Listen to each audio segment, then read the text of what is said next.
جودة اسمع هالنكتة. هاتي لشو. في حدا من الجنود الإسرائيلية اللي رجعوا على إسرائيل سألوه وقالوا له احكي لنا شو صار معك بجنوب لبنان. قال لهم كنت فايت تسلل، ما لقيت إلا شجرة صرخت يا زهراء وانطفى الضوء. والله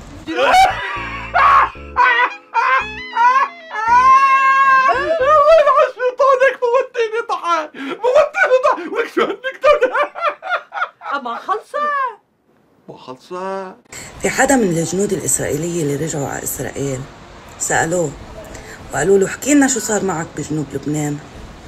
قال لهم كنت فايت تسلل، ما لقيت إلا شجرة صرخت يا زهراء وانطفى الضوء. والله اللعبة ما أحلاها، اللعبة بعيون شيطانك هالأسلوب ما أحلاه بالنكات. أما خلصت ليش عم تضحك؟